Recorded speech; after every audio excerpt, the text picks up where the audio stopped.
Vamos chamar Olívio para falar sobre o barroco e a explosão científica iluminando o conhecimento. Boa noite, senhoras e senhores. É um prazer estar aqui hoje para falar Val, sobre... por favor, silenciar a todos. Ah, tá, olha lá. Aumentar um pouquinho. Aumenta aí. Aí deixou... O anfitrião desativou aqui, legal. Deixa eu ver se a gente está pronto. Valzão, querido, libera para mim, por favor. Ele pede para liberar. Eu posso aqui, eu vou aqui. Tá. Aí... Ah, você está dando aula para Maria aí, é? É que ela vai ter um evento no domingo, e aí eu estou explicando para ela como usar o Zoom. Ah, é legal, legal, legal. Gente, vamos dar uma viajada bem legal hoje, tá bom? Bem bacana, tá? Ah, eu não consigo abrir, eu preciso... Olha só.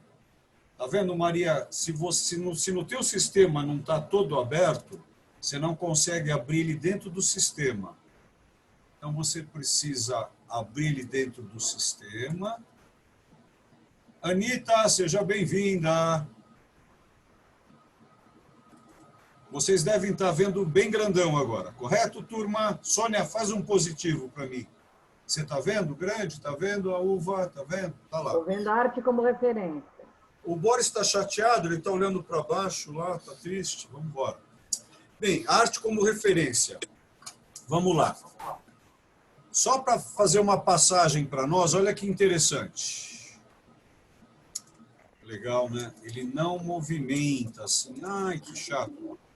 Ele não movimenta. Eu preciso sair de novo.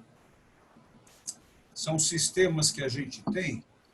Deixa eu abrir ele maior aqui. Só um instantinho. Tenham paciência que eu não vou conseguir aquela tela grande como eu estava tentando. Que pena. Agora eu vou, então, nessa tela aqui. Vocês estão vendo o menor, mas nessa eu consigo andar? Deixa eu ver. Ah, não consigo também, é outro sistema. Ah, consigo sim. Vocês estão vendo aqui, dá para ler, gente, o que está escrito? Vocês conseguem ler? Tá, obrigado. Ó, nós passamos por tudo isso até agora, olha só. Olha a nossa viagenzinha, tá? Olha aí, ó. Tá bom? Nós passamos por isso. Estamos hoje na arte como referência.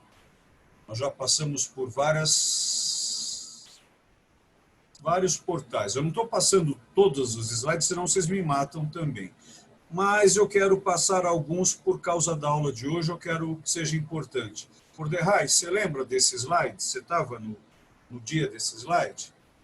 Eu estou usando aqui a ortodoxia da história, não da história da arte. Faz um positivo se você lembra. Você lembra? Isso, tá, olha aí, tá bom? Nós estamos caminhando pela história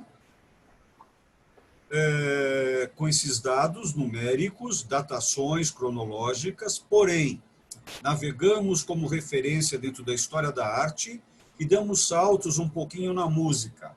Gente, esses sistemas, eles não batem, tá? Eles não são iguais. As cronologias são distintas e os colegas acadêmicos também modificam isso. Só um instantinho, desculpem. Olha agora, isso tudo nós passamos nessa aula aqui, tá? Na Idade Média. Só vou relembrar vocês, ó. Falamos do templo, tá? Tá gostando das imagens, Sônia? Obrigado pelo positivão. Você pode falar que eu te ouço. O teu som tá ligado. Adoro.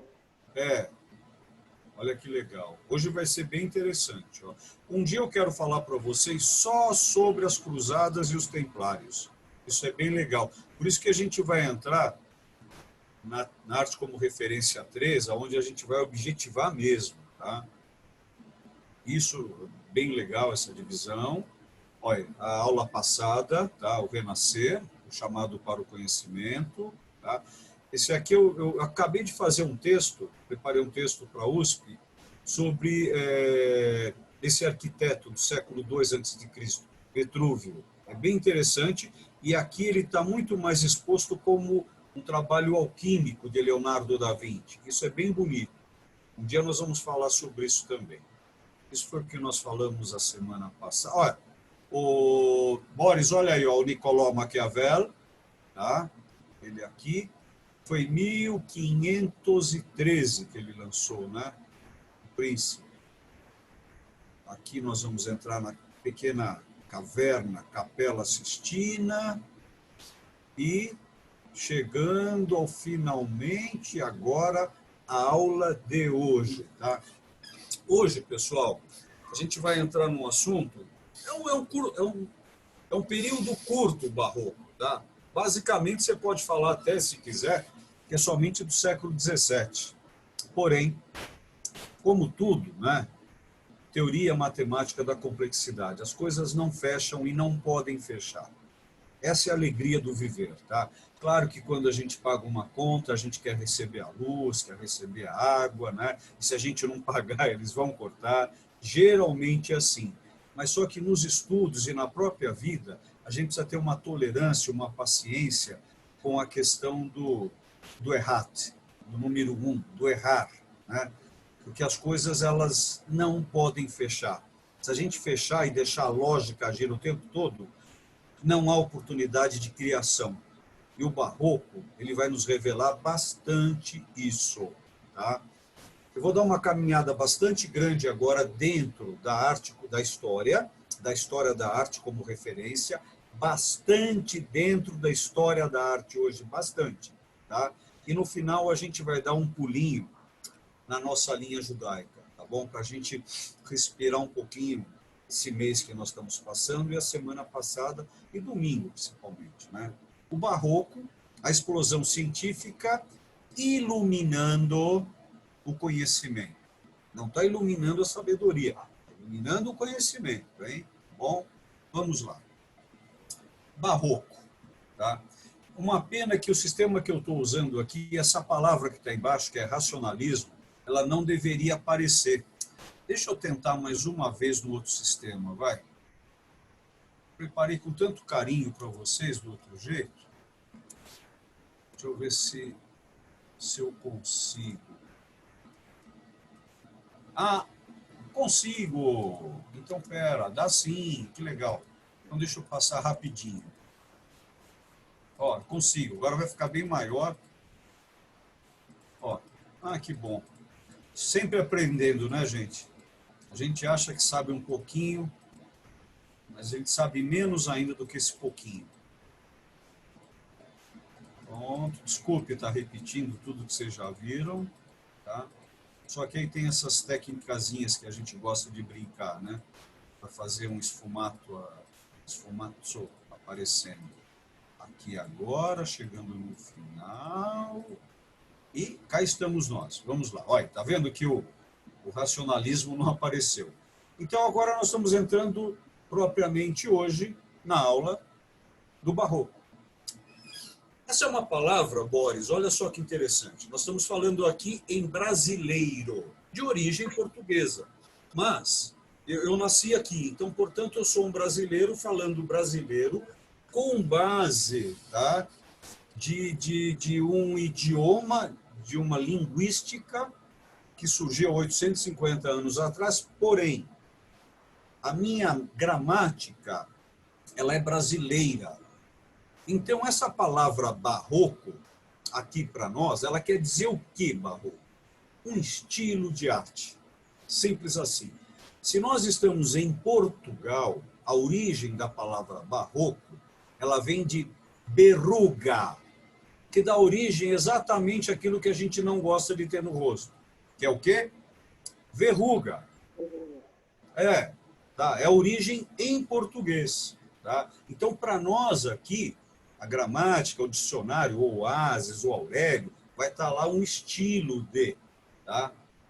Esse estilo é um período que nós vamos passar agora. Agora eu vou começar a morder a língua. Tá?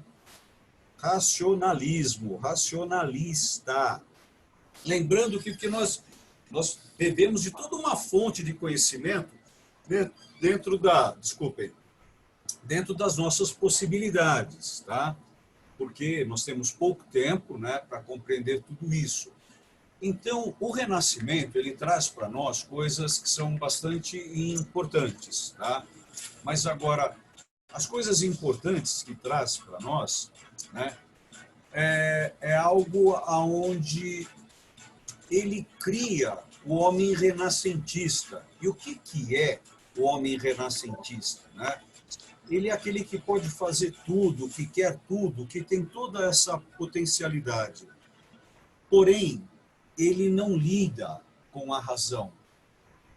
Tá? Ele não é um cara de razão, ele é um cara de intuição, de razão, e vários contextos. Porém, no período do século XVII, onde nós já falamos um pouquinho de Renatus Cartesius, onde ele cria, em 1637, a teoria do métodos, do método, onde ali você tem um método lógico, formal, matemático, para conduzir a forma do pensamento, a forma de lidar com a sociedade, a forma de utilizar a vida.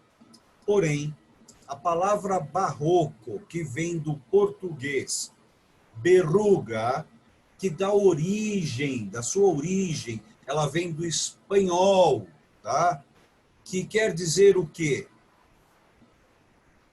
Pérola. Vocês estão vendo aí agora uma pérola, tá? Agora, essa pérola que vocês estão vendo, vocês conseguem ver o meu mousezinho aqui? Estão vendo o mouse? Então, obrigado. Ó.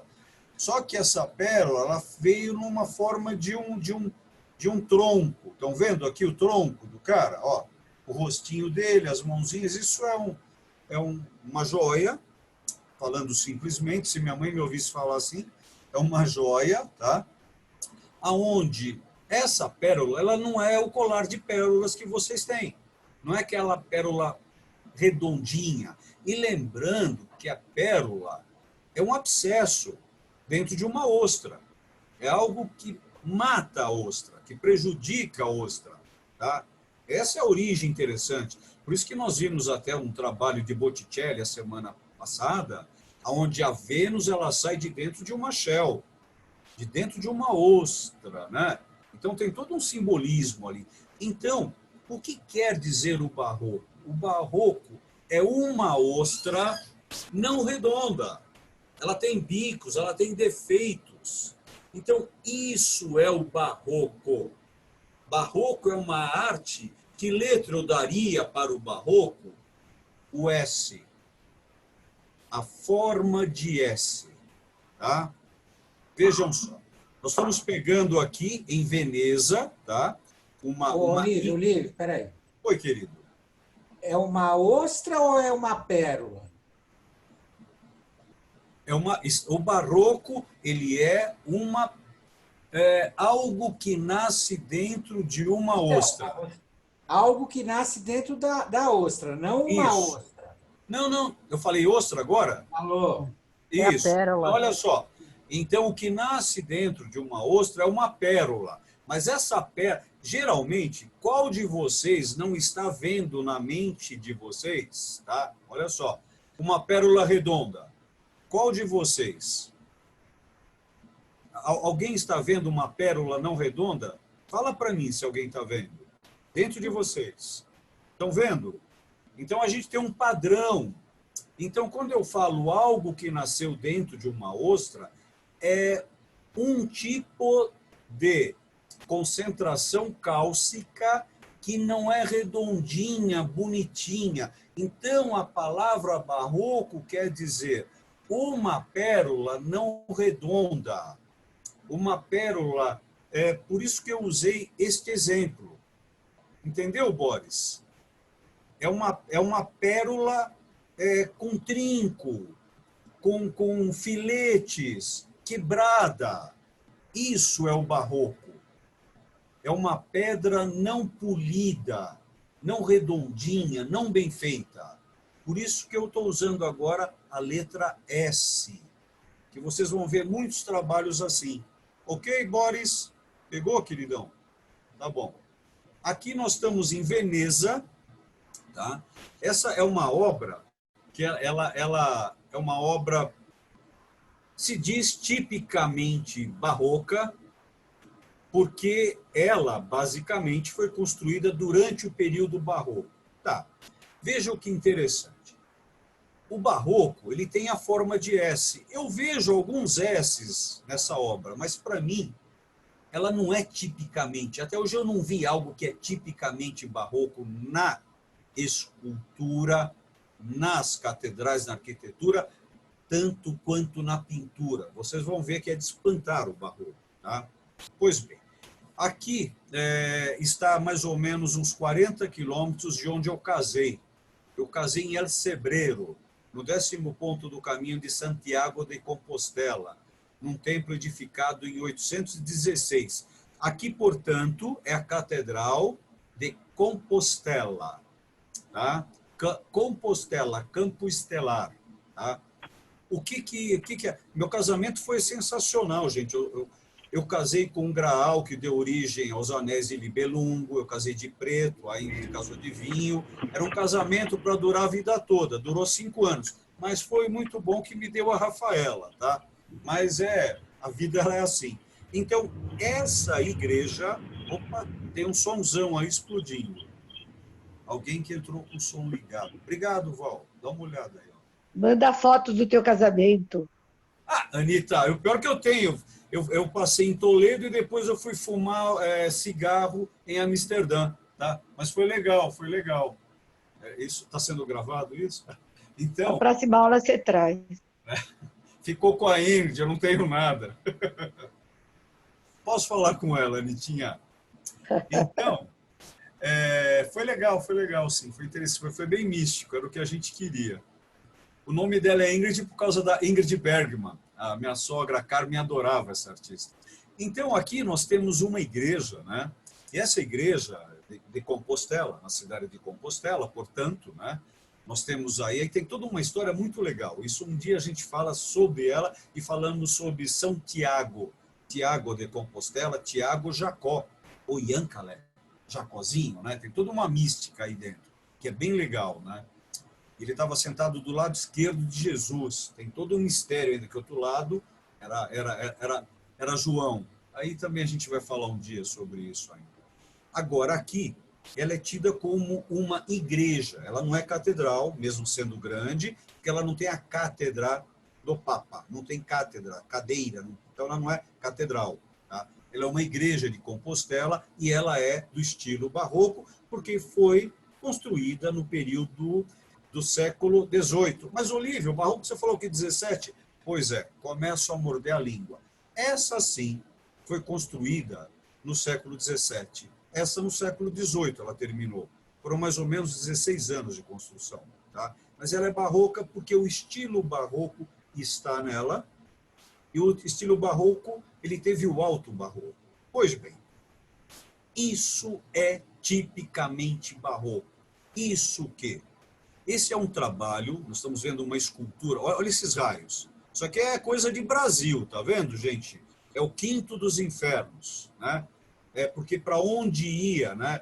O diabo está levando o ouro e que vá para o quinto dos infernos. O quinto dos infernos foi 1/5 do ouro do Brasil que foi para Portugal. Hoje em dia eu acho que não foi 1/5, tá?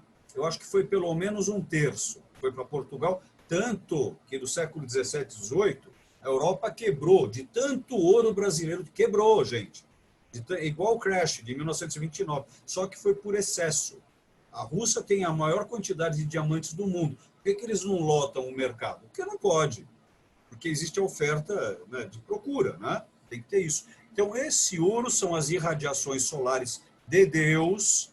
Aqui nós temos o simbolismo de Deus. Eu quero que vocês prestem, por favor, gente, um pouquinho de sessão judaica agora. Aqui é Deus, tá? É Hashem, irradiando a Santa Teresa. Ela está em momento de êxtase, tá? Esse anjo, ó, tem uma flechinha aqui, tem todo um simbolismo de Bernini, tá? Isso aqui está no Vaticano. Isso é magnífico, gente. Agora, eu quero que prestem atenção nesse drapeado aqui. Estão vendo esse tecido? Sônia, faz positivo para mim. Ah, é. Isso é barroco. esse dapeamento aqui, isso é o movimento barroco. Tá? Agora vejam isto aqui, gente. Olha isso. Aqui nós estamos na cadeira de Pedro. Você entrou no Vaticano, você vai lá para o fundo da nave, tá? Tá lá no fundo isso, é magnífico. Agora, olha que interessante, nós temos um relógio aqui, irradiação de luz, portanto, Hashem, irradiando luz. Agora, vejam que interessante. Vocês estão vendo aqui embaixo, com toalhinha e tudo? Nós temos o altar. O que lembra claramente aqui? O altar dos sacrifícios. Estão vendo? Por isso que o altar fica no alto altar de uma igreja. Tá? Nós estamos falando do Vaticano, que vem de vaticinar, adivinhar. Tá? Uma das 7 colinas em Roma. Sim? Então, isso aqui, ó, vocês estão vendo esse monte de dourado aqui? Isso é barroco. Isso é aquela pérola totalmente disforme, mexida, quebrada. Tá? Isso é o barroco. Essa quantidade de informação, de movimento. Tá vendo esses movimentos todos? Vocês percebem aqui, ó, quantos S's? Olha quanto S aqui nesse tecido. Isso é o barroco. Tá? Agora, pois é. Olívio, o que você colocou errado, você está trazendo o maneirismo, mas o maneirismo é de 1520. Pois é. Maneirismo, ele surge em 1520, que é uma palavra que já foi usada, né, no primeiro livro, né, de Vasari, Vida, que tratava das vidas dos artistas, e lá ele colocou essa palavra que maneirismo vem de mania, mané do grego, manos, né? Aquele que tem o toque, que tem a mania, que repete. Porém, olha só que legal, isso hoje, apesar da palavra ser grega, tá? Essa palavra grega, pelo que me consta, ela tem 2.600 anos. Porém, hoje, maneirismo é aquilo que repete, aquilo que faz. Na época, não. Vasari, quando ele coloca no livro dele, primeiro livro de História da Arte, 1555, Vida, ele quer dizer estilo. A palavra maneirista naquela época, olha que legal agora. Eu pergunto para vocês, Leonardo da Vinci e Michelangelo, eles eram o quê? Eles eram renascentistas. Sim, do período renascentistas. Eles eram maneiristas. Era o estilo dele. Estão entendendo a diferença? É claro isso para vocês? Então, é claro. Você está num bate-papo. Leonardo, ele era renascentista, o homem renascentista. Porém, o estilo dele é maneirista. Tá? Isso é importante que vocês guardem. Então, o maneirismo está no barroco, no século XVII, mesmo tendo surgido em 1520. Tá? Hoje eu não vou me debruçar sobre o maneirismo, que é legal também. De onde veio, por que veio e qual obra que surgiu. Claro que eu tenho as minhas ideias, né? Como outros colegas têm, são várias ideias, nunca fecha. A história da arte ela é infechável, depende da argumentação, do toque que tem o professor, a coisa é bem complexa. E por isso que tem criação, por isso é magnífico. Então, o maneirismo, nós vamos ter o alto e o baixo maneirismo. Oi? Alguém falou algo para a gente? Não. Então, nós temos o alto e o baixo maneirismo, como temos o alto e o baixo barroco. Então, o maneirismo, ele adentra o barroco, eles se misturam, tá? Vejam só, isto aqui é um trompe-l'œil, tá? Trompe-l'œil é trompe-l'œil. Trompe é enganar, né? E l'œil, óleo, né? Enganar aos olhos, trompe-l'œil. Esse teto, olha que coisa, vocês estão vendo profundidade, ainda mais na tela de um computador ou no smartphone, vocês conseguem ver que existem planos. Isso é o barroco misturado com o maneirismo. Isso é fabuloso.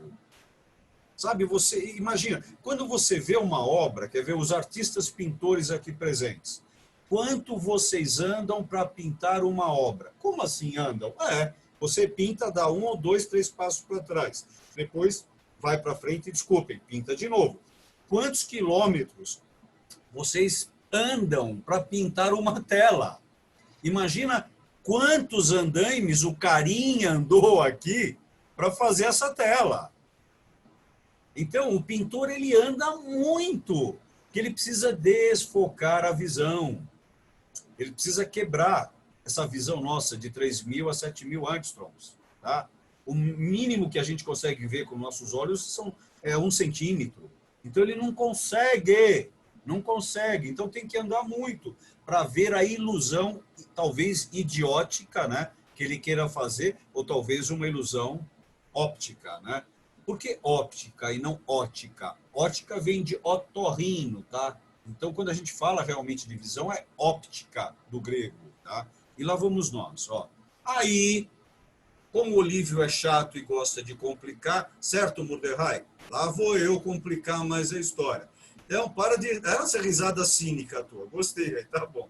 Então, tem um outro estilo que vai misturar com a gente, é o chamado de Hokai. Vocês já ouviram falar em Hokai? Tá? É um estilo, estou vendo que a Yuva já viu esse estilo, é um estilo onde essa palavra rococó, ela vem de Hokai, tá? Ela não vem de barroco, rococó, não. Ela vem de Hokai. E o que é? O rococó, ele seria o alto e baixo barroco. Então, o barroco, propriamente, para a gente não errar, ele é do século XVII, 1600 a 1700. Porém, adentra ele o quê? O maneirismo. E sai dele o rococó. Estão pegando? Olha só, a mistura dos estilos. Eles vão se misturando. Vários dos meus colegas não gostam de falar assim porque fica meio complexo. Mas eu adoro o complexo e adoro não fechar as histórias. Desculpe, eu vim assim, né? E fui aprendendo cada vez mais ser assim, tá bom? Não briguem comigo. Agora, isso é rococó. Olha, imagine isso aqui como uma pérola, totalmente aberta. Olha isso. Isso nem coríntio é. Vocês lembram? O jônico, né? O coríntio, as colunas. Olha só. Isso é rococó. Olha que estilo, né? Tá? Isso, olha só, nós estamos pegando agora a parte de mobiliário também. Essa é uma cômoda chamada cômoda bombê. Bombê é igual aqueles caras bombados que fazem musculação. Ele bomba, né? Isso é bombê. Então ela é gordinha. Tá? Não sei se vocês conseguem ver bem aqui. Essa é de 1770. Não é um bule. Daqui a pouco eu trouxe um bule também. Não é bule de chá, tá? É o Charles Bule. É um cara bem legal. E nessa época, quem fazia esse trabalho de madeira eram chamados de ebané, que eles eram ebanistas em português, que eles trabalhavam com a madeira chamada ébano.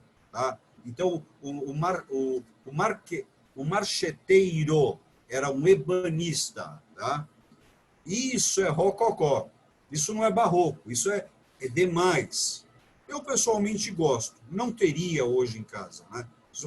Esses foram meus 12 anos como antiquário. Opa! Ferrou. Porém, a aula de barroco, o Olívio já trouxe maneirismo, Olívio já trouxe rococó, Hokai, e o Olívio está trazendo neoclássico agora. Hoje vocês me matam. Mordecai, quando você me encontrar no clube, não me mata por causa dessa aula. Então, tá? O que é o neoclássico? Né? Eu adoro o neoclássico. Porque quando a gente está falando em brasileiro, só um instantinho. É o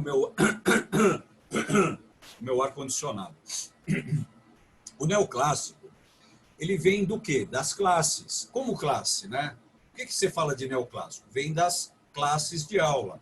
Nessa época, pintava-se em classes de aula. Aí vem o classicismo. Por que é o classicismo? Porque final do século XVII para o XVIII, fazia-se pinturas em classes. Você tinha aula.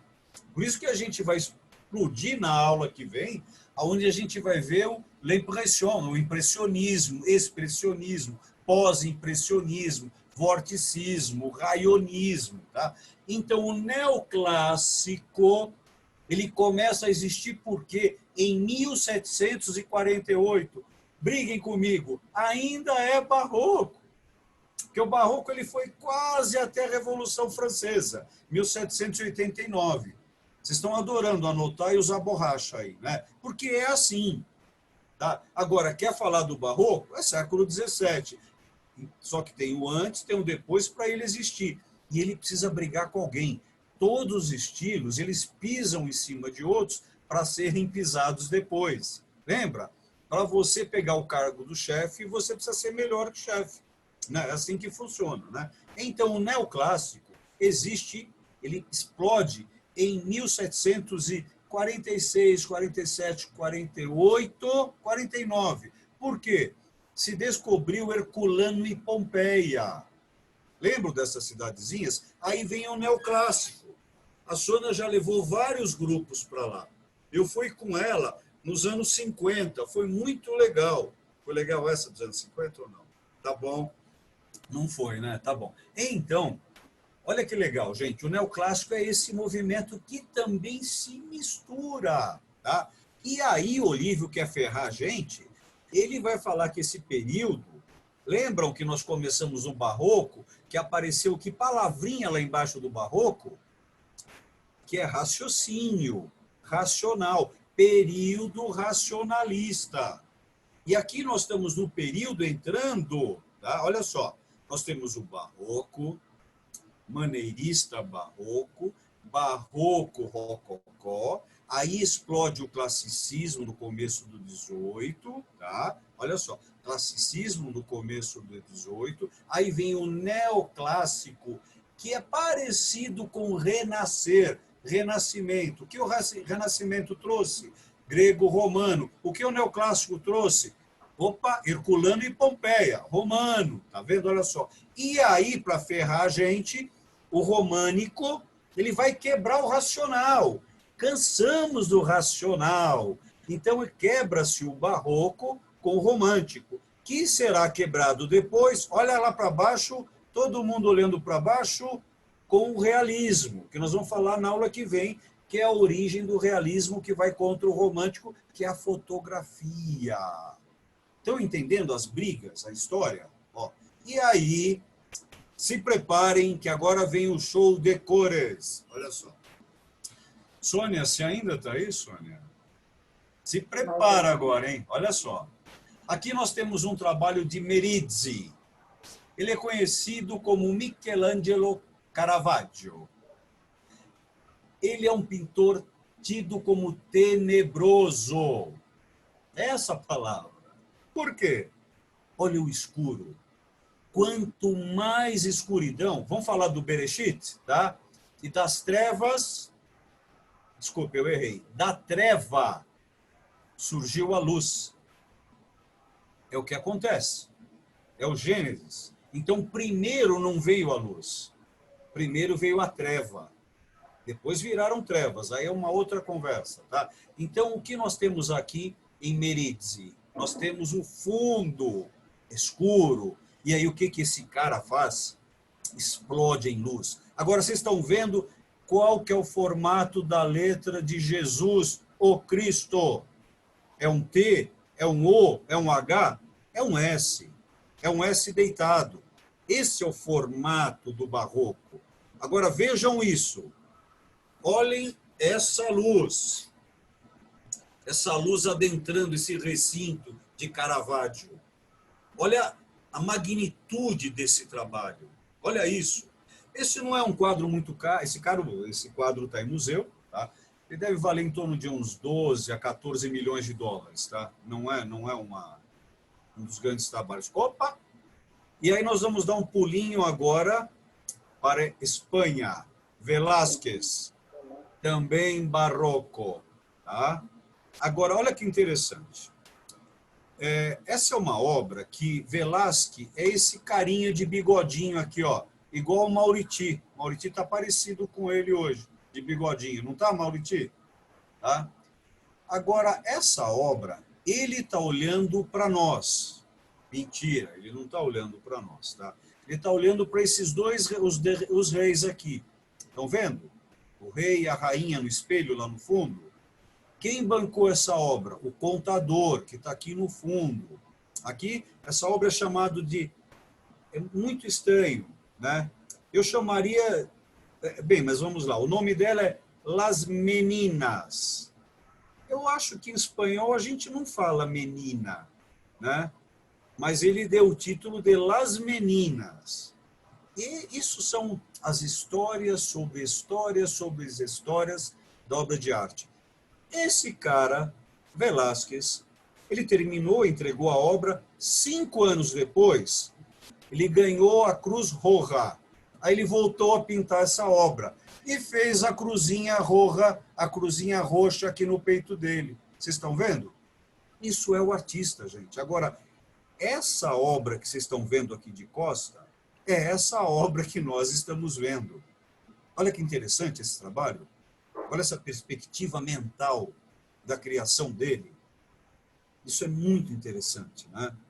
Pois bem, fora a pintura, fora as cores, né? Fora o fundo escuro, não? A luz lá no fundo, o espelho trazendo os reis, né? E ele parece que está olhando para a gente. Para o leigo, ele está olhando para mim, né? E lá vamos nós, tá? Boucher. França. Olha a diferença, hein? Um instantinho. Ó, Itália, Espanha, França. Tudo barroco. Tá?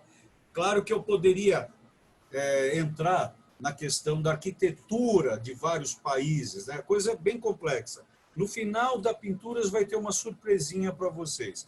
Boucher, olha esse trabalho. É o Banheiro da Vênus, é o título dessa obra.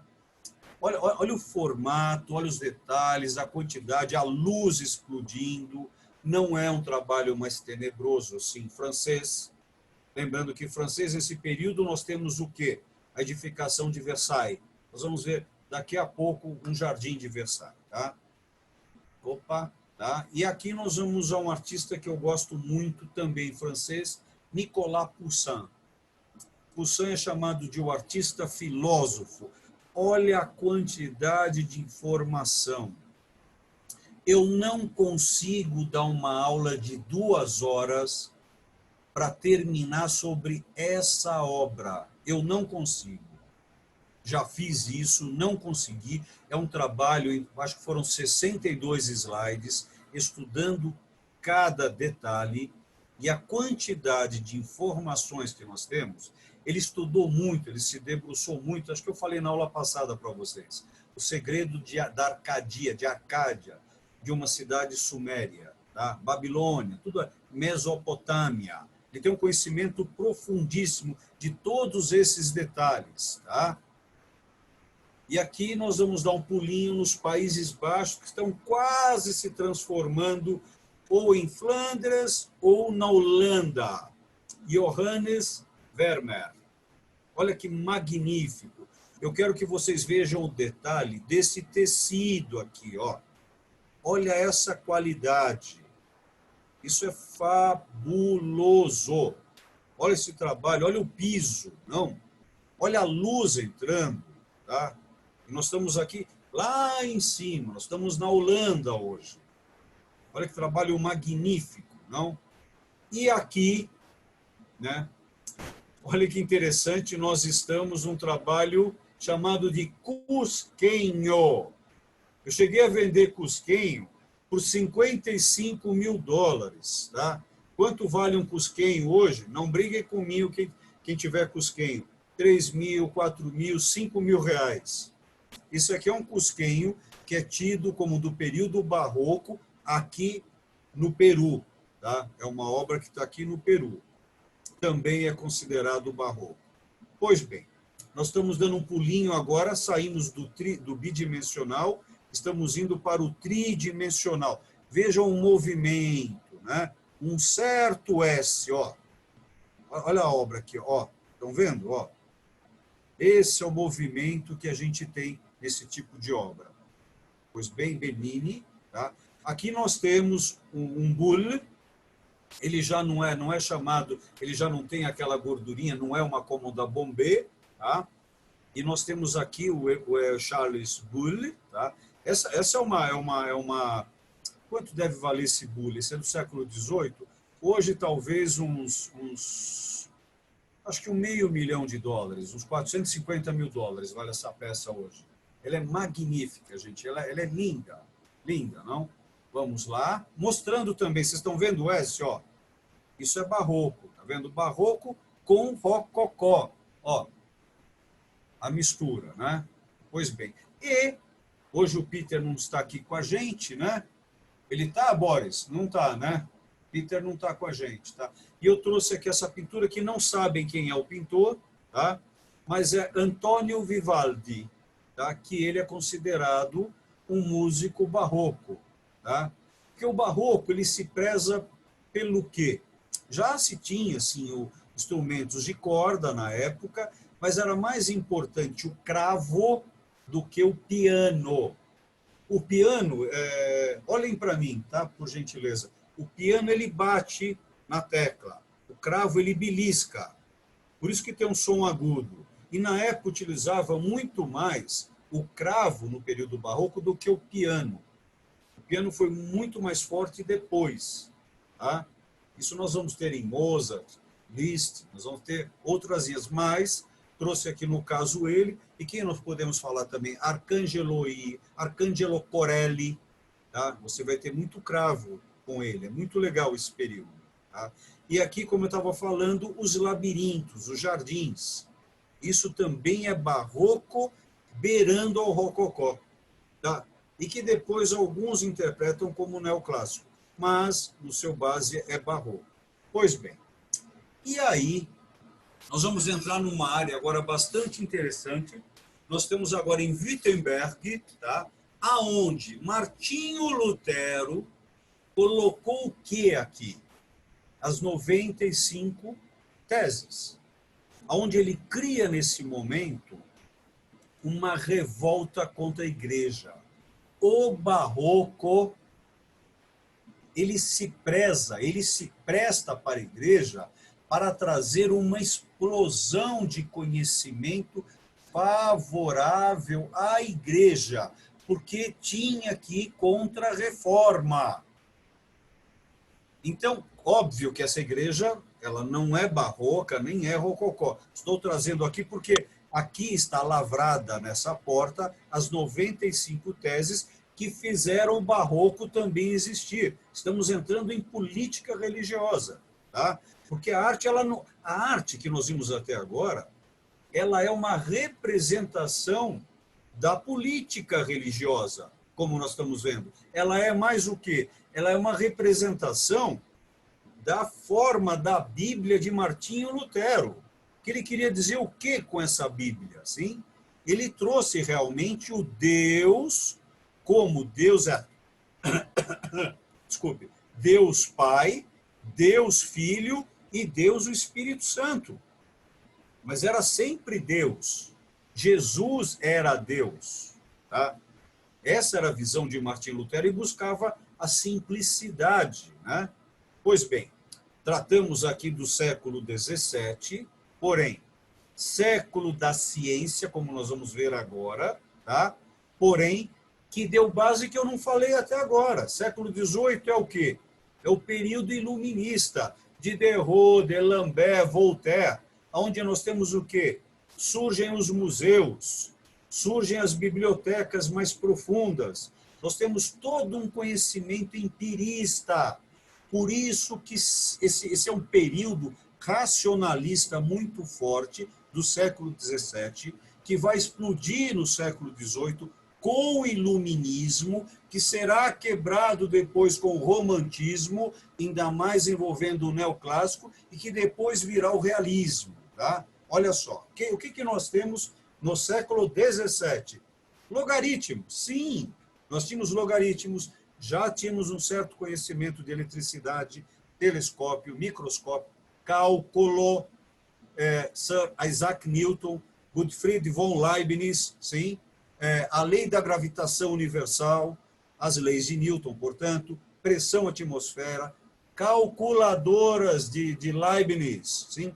Sir Isaac Newton, Gottfried Wilhelm Leibniz, Galileu Galilei com telescópio, René Descartes, Renato Cartesius, teoria Cartesius, cartesiana, portanto, métodos, Blaise Pascal, Gilles Personne de Roberval, sim? Outro cientista fantástico, Fermat, Pierre de Fermat, o Hooke e mais, não é o Hooke o Homem Verde, hein, gente? Tá? E aqui, Robert Boyle, tá? São físicos sensacionais, tá?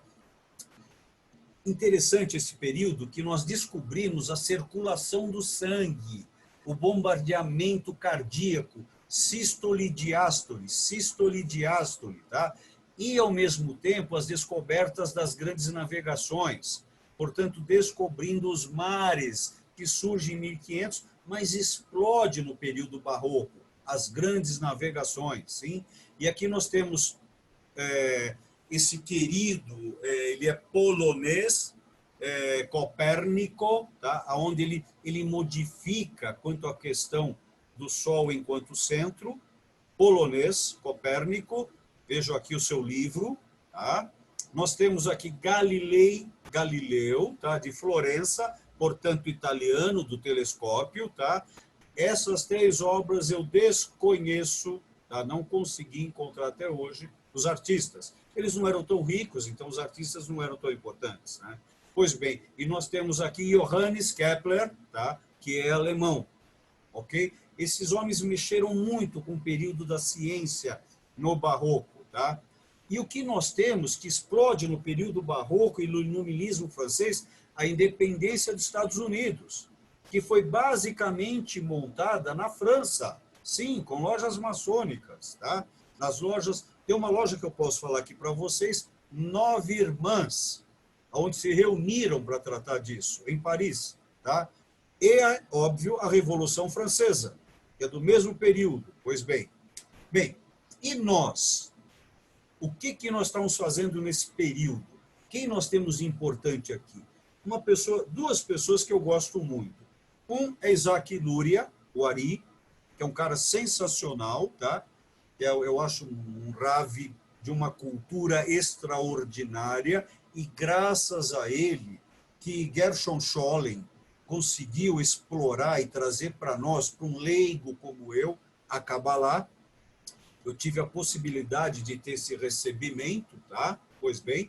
E o outro é óbvio, que é o Bento, é o Baruch Spinoza, que é importantíssimo. Vejam, são bem antagônicos. Mas o que aconteceu nesse período importantíssimo para o judeu? Haskalah, que quer dizer, né, em Ivrit, na sua base, inteligência, intelecto. Porém, nós utilizamos como iluminação, o iluminismo judaico. Quem quiser se aprofundar em iluminismo judaico, vocês vão entender o porquê do ultra-ortodoxo, o Hassidismo, ter surgido em 1710, que é a base da Haskalah. Isso é lindo, é magnífica essa história. E ela vem do norte da Europa e vai descendo. É magnífico isso. Bem, nós demos um caminhado geral grande e preparando para a aula que vem, que nós vamos tratar de a fotografia, virando o mundo e criando o chamado modernismo. Pois bem. Você falou da Haskalah, que ano que você falou que surge o hassidismo? Eu não falei a Haskalah. Quem está falando comigo? Fala de novo. Uva, o hassidismo, tá? Ele surge, para não ter erro, se você falar em 1710, fechou. Tá? 1710 ele fecha, mas como sempre, alguém começou a falar, ele foi, claro, ele tem todo um berço, você vai ter, quer ver? Eu vou trazer um cara, deixa eu ver se eu consigo aqui, ó, um cara que eu acho muito complicado para nós, tá? Mas eu me debrucei sobre ele. Conhecem? Não? Bem, Gente, ao contrário. Aparece ao contrário. Não pode estar ao contrário a câmera. Não deu para ler o nome. Então eu vou ler para vocês, mas obrigado, Carol. Tá? Zabatai Tzvi. Sim, sim. Tá? Falso Messias. Isso. Agora veja, cara, olha só que interessante. Quem não conhece ele, levanta a mão. O Peter está aí. Oi, Peter.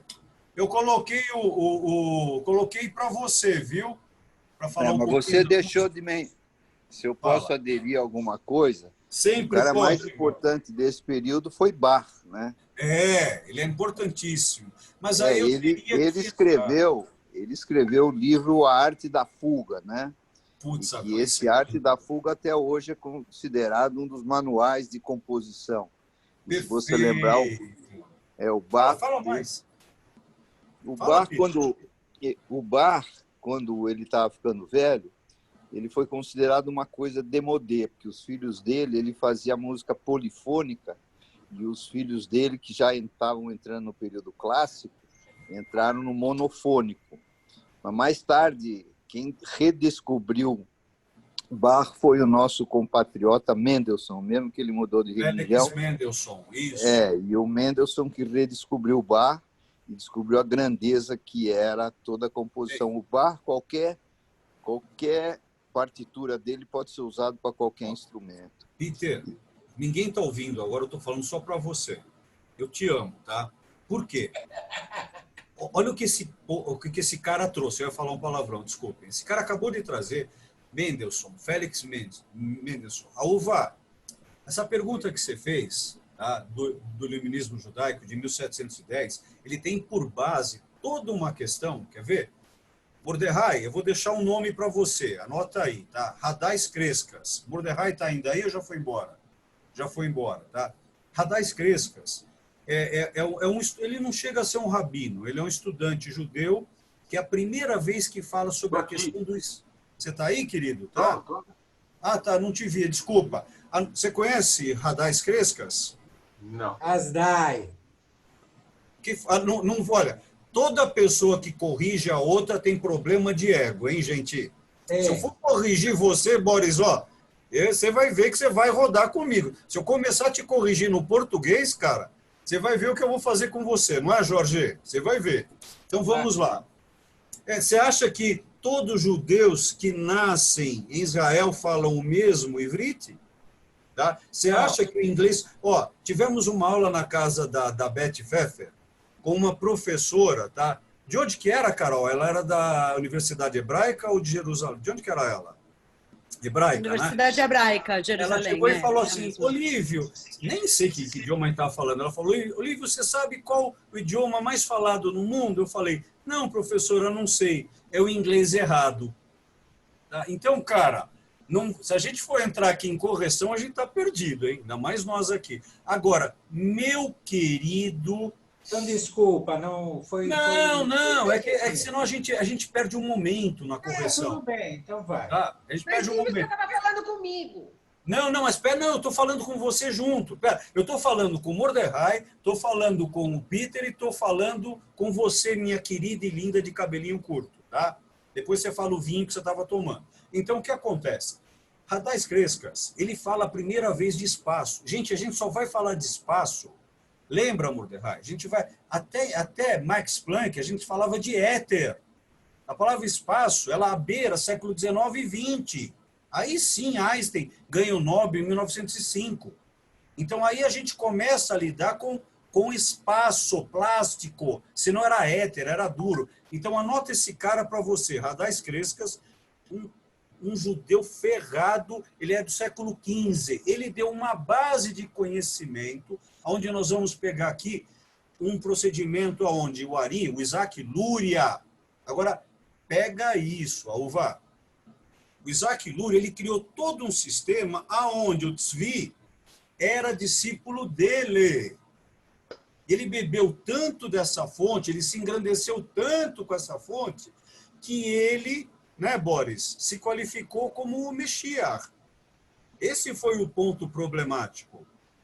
Tá, gente? Esse foi o ponto problemático. Porém, aí teve que se criar um novo método, um novo iluminismo judaico. Aí, minha querida Uva, surge o iluminismo judaico com o hassidismo. É muito importante. Os racídicos são muito importantes, gente. Eu sei que a gente fala, não, religioso, isso, mas, gente, sem eles nós não estaríamos aqui. Tá? Nós estamos tendo uma conversa na aula de terça-feira. Tem eu não vou lembrar, você lembra, Carol, o nome daquele que fala, se nós não tivéssemos morrido tanto durante esse percurso aí de 5.781 anos, nós seríamos hoje por volta, é um cálculo formal com ribonucleico, hein? Tá? Desoxirribonucleico. 200 milhões. Seríamos 200 milhões. 200 milhões. Não seríamos hoje aqui entre nós, gente, 13 milhões, talvez 18, mas o número está em torno de 15 milhões. Olha o quanto que a gente pecou aí. Pecou, eu não quis dizer isso, hein? Bem, pois bem. Então, o hassidismo no século XVIII, isso, sabe o que eu vou fazer um dia? Não agora nesse curso, no outro. Eu vou fazer, acho que foi o Boris que me provocou na primeira ou na segunda aula. Bem, é sempre o Boris, né? Mas, Boris, eu também te amo. Não tanto quanto o Peter. Tá?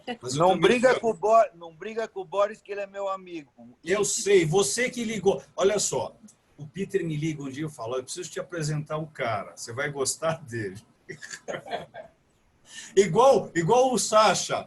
O Sacha me apresentou o Lívio, adorei o cara, Sacha. Aquele cara é um louco igual a gente, hein? Nossa, não. Bem, isso é muito legal na comunidade, né, gente? Né, Jorge? Tem muito louco, cara, é muito legal, é muito legal.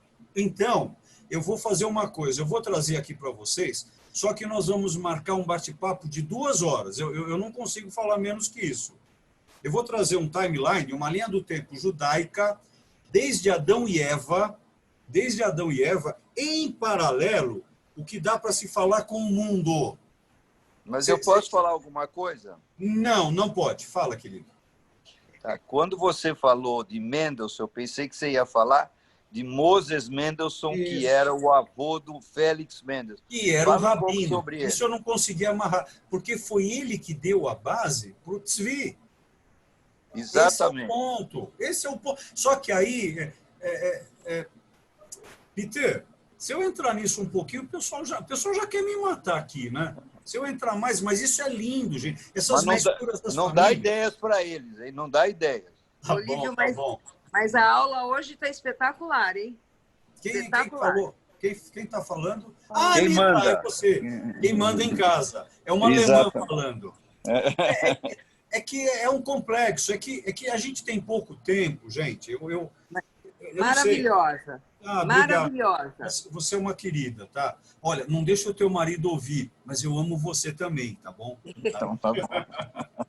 E com a permissão dele, eu amo vocês. Vocês são especiais.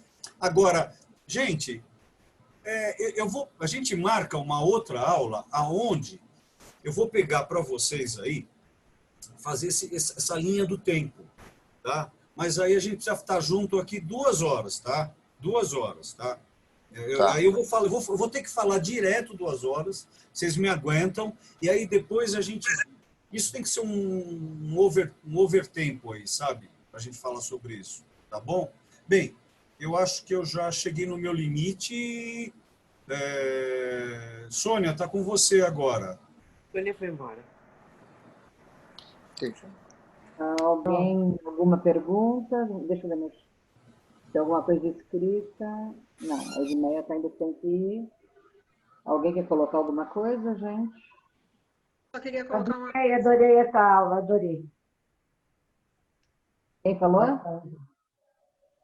A Uva quer falar. Eu só queria falar uma coisa. Saiu no Jerusalém Post que se dividir a população mundial em 1/5, a população total mundial, em 1/5, e aí você tira menos de 1% da população total judaica, que é o tal 14 milhões lá. Uau, né? É isso aí. A leitura que eu fiz, Carol, foi 13, não foi? 14.400 e pouco. Não, a leitura do dia, porque eu estava com aquele dia, eu dei uma aula para as meninas, que foi uma aula muito... Você viu que hoje foi diferente, né? Foi bárbara, bárbara.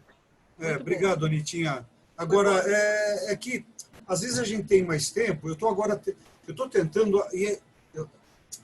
A questão na vida, gente, por que a gente está aqui? A gente está aqui por causa dos links. Quando a gente linka a coisa, como agora, na hora que eu dei o start, aí o teu marido pegou aí do lado e já falou, pô, cara, você não falou de Bach. Aí ele traz Bach, ele traz Mendelssohn e a gente vai embora. A gente vai ligando. E isso é o legal. Isso é legal. Agora, aí de repente, aí o Mordecai chega e fala, Olívio, pô, eu não concordo, porque na física, porque Galileu, ele que fez o telescópio, a gente já sabe que não foi ele. Ele pegou de um outro cara. Então, são as histórias dentro das histórias, é a história com várias histórias. Isso é muito louco. Fala, Sônia. E muito legal. É legal. É bem legal. Deixa eu fazer uma pergunta. O Mordecai não pode fazer pergunta. Você foi jogar tênis hoje ou não? Tá. Fala. Mas antes, realmente, a aula foi hoje fantástica. Foi realmente muito bacana. E, como eu sempre falo, nós temos que rever tudo, porque são muitas coisas. Mas eu vou me ater, você me tirou a pergunta quando você associou a reforma protestante. Aí eu falei, puxa, essa pergunta eu ia fazer associando. Veja bem, vou falar em dualidade, que a gente fala em física, mas vou falar dualidade aqui, associando o romantismo com o barroco. Vê se, aí você me corrige, se eu estou errado. Vambora, viaja. Então, você colocou no Renascimento, posso dizer que o ser humano, o homem, era o centro, era uma linearidade, embora se diz que não tinha razão, mas ele era colocado no local do universo, no centro. Você vê que quando você fala no barroco, e você verifica que tem uma relação muito no barroco em relação à divindade, a parte mais celeste e tal. Então, eu fico pensando que seriam essas... E você disse que sempre a arte, não é que pisa, mas há um movimento cíclico meio político e tal. Logo depois do Renascimento, que era o centro, o homem seria o centro, vem aí agora o barroco colocando as igrejas na pintura, a ideia mais do divino. Estaria certo essa minha colocação nessa dualidade dos dois eventos, mais ou menos? Olha só. Peter, para de passar o dedo aí no celular.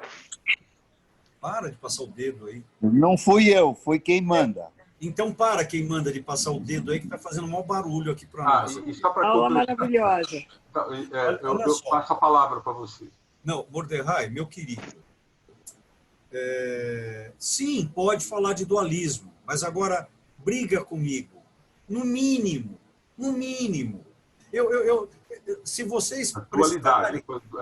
A dualidade, ou a trindade, ou a pentalidade, sabe? Sexualidade. Porque eu mordo a língua o tempo todo. Na hora que eu entro em Martinho Lutero, quer ver? O Olívio, quando está falando,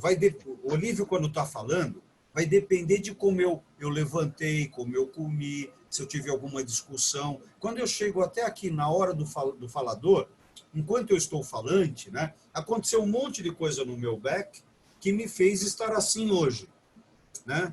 Então, quando a gente está estudando, a gente desconta isso, né, e a gente tem esse monte de divisões, esse monte de caixinhas cerebrais que a gente tem, que não permitem com que a gente tenha foco. A gente fala o tempo todo, tenha foco. A gente não tem foco. Acreditem em mim. Não é possível. E quem está falando não é o Olívio, hein? E lembre de uma coisa. Tudo que eu falo aqui para vocês não me pertence. São estudos em cima de estudo, em cima de estudo. Portanto, não é meu. Eu sou falante. Então, Mordecai, isso tudo aqui é muito amplo. Imagina, cara. Imagina, eu estou tentando pesquisar hoje, achar de onde o Pico de la Mirandola, tá? Aquele que trouxe a Kabbalah para o cristianismo. Ô, Pati, você está aí, Pati? Pati, cadê a Pati? Não está, né? Pati não está. Então, por que eu estou chamando a Pati? Né? Presta atenção nisso, Pati. quando Pico della Mirandola bebeu da fonte, que pode ser de Radais Crescas, alguém está alisando aí, para de alisar o aparelho. O que acontece? Deixa eu concentrar e pegar. Pico della Mirandola, tá? La Mirandola, tá? Ou Mirandola, tá bom, Boris? Mirandola, aí depende do local que você está morando na Itália, aonde esse cara bebeu do conhecimento de suposta, eu não tenho certeza ainda, de Radais Crescas, que eles são do mesmo período, ele passou esse conhecimento judaico dos judeus para ele, cristão, e passou para Michelangelo Buonarroti pintar a Capela Sistina. Ele não era pintor, Anitta, ele era escultor, você sabe disso, você é escultora. Então, o que acontece? Teve todo um momento, aí começa a explodir o quê? Pati, os tarôs. Tem uma quando foi criado o primeiro tarô? Em 1378. A história do tarô é magnífica. Galileu Galilei utilizou o tarô para desenvolvimento mnemônico. Então, se você quer pegar um tarô para estudar, pega do Eliseu Visconti, que é magnífico, mas para estudar profundamente, enquanto judia mesmo, tem um cara chamado Tavalioni, é um italiano, Tarocchi de Tavalioni. Esse, ele tem todo um dado cabalístico profundo, é lindo, é maravilhoso. Então, Mordecai, a gente vai ligando essas coisas, meu caro amigo. Então, uma coisa vai puxando a outra. Que matemática era utilizada nesse período? Psicologia, não tinha psicologia, então era filosofia. Qual filosofia? Né? Então, o que eles estudavam nessa época? Mas aí, a Carol, fala, o que você vai perguntar para mim? Tempo e geografia. Sim, então, tudo depende disso. Ela não aguenta mais ouvir isso nas minhas aulas. Ela me aguenta há 7 anos aí, toda semana. Ela não aguenta mais me ouvir, mas é o tempo todo eu estou falando isso. Tudo depende do tempo e da geografia. E a importância, seria então a importância, só vou falar só isso. Manda, fala tudo, cara. Mas a importância, então, do barroco, o que sobressai é a ideia do movimento, né? Seria isso? O barroco é movimento. É movimento. Agora, se você chega para mim e fala, Olívio, mas por que o movimento? Porque a igreja podia quebrar. Agora, quer ver que legal? Ninguém me perguntou ainda. Mas eu posso falar uma coisa? Ainda não. Pera, agora, segura só esse momento, meu queridão. Qual que era a questão política? Se prepare agora para ver essa palavra. Qual que era a questão política, fora a igreja, que nós temos que analisar cada papa que passou nessa época? Era absolutismo. O que acontecia no regime absoluto? Nós temos quem aí? Henrique XIV, que cria a primeira exposição de arte em 1684. Isso na França. Aí que nós vamos ter todos os salões. Fala, Peter. Exatamente. Gostei das pinturas que você mostrou do movimento, todas as gravuras. Foi muito boa a mesma aula. Parabéns. Ela se move. O que é legal fazer também, Mordecai? Peter, segura. Não vai perder o que você vai falar, Peter. Tá? Então, o que é legal você um dia comparar? Peter, é isso que a gente vai tentar fazer um dia. Um dia a gente consegue. O Peter fala da música na época, no período todo, e eu falo da pintura. Mas bate pronto, que é muita coisa. E o Peter também é um cara ansioso como eu, né, Peter? Ainda bem. Então a gente é assim, a gente é assim, gente. Tenham paciência com pessoas como nós. Fala, Peter. Põe o Peter para trabalhar também. Então, especificamente o barroco, você tocou muito bem, foi a reação da igreja. A igreja que começou a fazer justamente igrejas muito mais imponentes, né, com aquilo que a gente chama de arte barroco, e também na música. Eles contrataram todos esses músicos, né, para fazer as pessoas irem até lá nas missas e nas cerimônias. Porque se a gente olha para Martim Lutero, ele estava indo na direção contrária. Ele estava indo, ele estava com uma querendo estética completamente diferente. Então, Por daí isso que você... surge, daí que Desculpa, mas surge você roubou... Telemann, Monteverde, Barre, etc. Sim. Então, eu acho que Agora, o que o Olívio falou é super importante. Muito bom. Justamente a igreja estava sendo ameaçada, então ela usou isso como movimento para ser realçado dentro das cidades e para mostrar. Porque quando a atenção no que o Peter está falando. Vai, Peter, quando vai. a Bíblia foi impressa por Gutenberg, as pessoas começaram a ver que o padre falava não era o que estava escrito na Bíblia. O Olívio pode falar isso muito melhor do que ninguém, porque os padres interpretavam o que estava escrito lá e pela primeira vez eles começaram a ler. Essa Bíblia que vocês viram aqui, é exatamente o que o Peter está falando. Aquela Bíblia era uma Bíblia escrita em alemão. Tá? Em alemão. Agora, gente, não briguem comigo agora, tá? Essa conversa, essa trindade que surgiu, Mordecai, Peter, Olívio, o que acontece aqui? Se a gente começar a perguntar, nós estamos falando de Martinho Lutero, que era brasileiro. Ele era brasileiro, olha só, ele era brasileiro, e aí nós estamos pegando um trabalho do Boucher, que ele é um norte-americano. Eu estou brincando, gente. Se a gente pegar cada um deles no país que está, no período que viveu, vai dar ideias de ideias, ideias de ideias. Então, por favor, acreditem. O que nós estamos fazendo aqui é menos do que a ponta de um iceberg. Tá? O conhecimento é infinito. Fala, Peter, que é isso. Fala. Não é isso, cara? Mesmo. É isso mesmo, é isso mesmo. Então, tudo está relacionado. E se você fala em Lutero, qual foi o primeiro povo que o Lutero queria pegar? Ele queria pegar os judeus. Ele só começou a perseguir os judeus quando eles não concordaram com ele. Mas o que ele mais queria era pegar esse povo que era o mais esclarecido e convencer ele das ideias dele. O que eu ainda sinto que eu falto um pouco aqui, tá? É entrar na nossa questão, gente. Eu acho que eu peco um pouco, eu gostaria mais. Mas só que o nosso tempo é pequeno, é curto, e a gente está fazendo uma coisa, que palavra que eu posso usar aqui? Nós estamos fazendo uma coisa para sermos felizes. Isso. Então, a ideia não é ter uma aula tensa. Eu estou aqui porque eu tenho o prazer de estar aqui com vocês. É isso que vale. Mas agora... Vice-versa. A gente sabe, né, Peter? É o que você faz, meu caro. É o que você faz nas suas aulas de música, né? A gente é isso. Vai, Sônia, mais alguma coisa?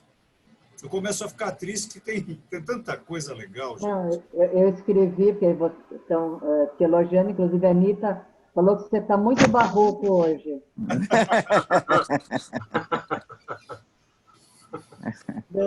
O que eu escrevi foi que nós estamos aqui dando uma pincelada. Cada aula daqui poderia ter sido desmembrada em 5, 6, 10 aulas, na verdade. Perfeito, né? isso mesmo. Mas uma aula, Soninha, que eu realmente eu gostaria é de fazer esses dois, esse timeline. Eu acho que isso é como agora... a Uva, cadê você? Você está aí? Cadê a Uva? Ela foi embora já. Então, vocês viram que a uva é sabra, né? Então, na hora que ela começa a anotar para mim a questão do nosso iluminismo, e a gente começa... Gente, a história do racidismo é linda, só que ela está no meio de um monte de movimentos. Nós, enquanto judeus, sabemos disso. E se não sabemos, olha que legal, a gente tem que saber. Porque, olha que coisa difícil que eu vou falar agora. Agora, realmente não brinque comigo. Existem centenas de judeus. Não é um judeu só. Nós somos vários tipos. E se a gente não entender, não precisa se aprofundar, se a gente não entender o que aconteceu nesse... Acreditem, em 2 horas a gente consegue entender 5.781 anos. Consegue. Eu estou falando de 3.700 a.C., quando nasceu o cara vermelho, o Adão. Ele se chama vermelho. Né? Por que ele se chama vermelho? Por que ele explode em 3.751? Às vezes eu odeio a minha mente. Ele explode nesse período. Por que essa é a data? A gente precisa Por que são 54 para-chotes, sabe? A gente precisa entender tudo isso para ser realmente um judeu. Não é que precisa estar recitando as barrotes o tempo todo, mas tem que saber, a gente tem que saber. Agora, isso tudo junto, com música, com arte, com vida, com as leis. Existe um livro só no Talmud Bavli que trata de como lidar na forma com as... Um livro só fala de como lidar com as pessoas na hora dos juros. É louco. Imagina o cálculo matemático que nós tivemos que crescer para isso. Bem, já tô viajando. É que eu bebi muito hoje. Tá bom, gente? Tá bom? Olívio. Boa noite. Excelente. Acreditem, eu tenho uma reunião daqui a 3 minutos. É uma reunião... Então, tchau, querido. Tchau. Osasco, Olívio, parabéns. Boa noite. Valeu, Jorge. Aula do judaísmo, quero aprender contigo. Vamos marcar sobre isso. Obrigada. Vamos fazer uma aula especificamente. Tchau, Tchau, tchau. Peter. Beijo a Tchau, todos. Peter. Uma ótima Tchau, tchau. noite.